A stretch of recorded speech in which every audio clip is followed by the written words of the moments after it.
ఒక చిన్న పట్టణంలో రఘు అనే యువకుడు ఉండేవాడు. అతనికి పెద్ద కలలు లేవు. కానీ ఒక కోరిక ఉండేది. నా అమ్మని గర్వపడేలా చేయాలి అని. రఘు రోజు ఉదయం 5 గంటలకే లేచి ఒక టీ స్టాల్లో పనిచేసేవాడు. అక్కడ వచ్చే వాళ్ళ మాటలు, నవ్వులు, అవమానాలు అన్నీ నిశ్శబ్దంగా భరించేవాడు. ఒకరోజు స్టాల్కు ఒక పెద్ద కంపెనీ చెందిన అధికారి వచ్చాడు. టీ తాగుతూ అడిగాడు, నీ చదువు ఎంతవరకు? రఘు కొంచెం సంకోచంతో చెప్పాడు, డిగ్రీ మధ్యలో ఆగిపోయింది సార్, డబ్బులు లేవు. ఆ అధికారి నవ్వుతూ వెళ్ళిపోయాడు. రఘు మనసులో ఏదో గుచ్చింది.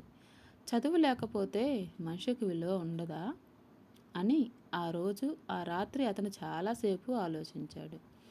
అదే రోజు నుంచి పని అయిపోయాక రాత్రిళ్ళు పాత పుస్తకాలు తెచ్చుకొని చదవటం మొదలుపెట్టాడు. ఇంగ్లీషు మాటలు అర్థం కాకపోయినా ఆగలేదు. రోజులు గడిచాయి, నెలలు మారాయి. ఒకరోజు స్టాల్ పక్కనే ఒక నోటీసు అంటించారు. స్థానిక యువతకు ఉచిత స్కిల్ ట్రైనింగ్, ఇంటర్వ్యూ ద్వారా ఎంపిక. రఘు భయపడుతూ అప్లికేషన్ ఇచ్చాడు. ఇంటర్వ్యూ రోజున చక్కగా మాట్లాడగలిగే వాళ్ళ మధ్య తన పాత షర్ట్తో నిలబడ్డాడు. ఇంటర్వ్యూలో అడిగారు, నీ లక్ష్యం ఏమిటి?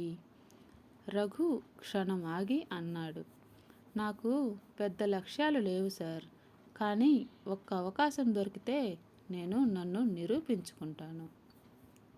ఆ మాటల్లో నిజాయితీ ఉంది. అదే అతనికి అవకాశం తీసుకొచ్చింది. ట్రైనింగ్ పూర్తయ్యాక అతనికి ఒక మంచి కంపెనీలో ఉద్యోగం వచ్చింది. మొదటి జీతం చేతికి వచ్చాక అతను నేరుగా అమ్మ దగ్గరకు వెళ్ళాడు.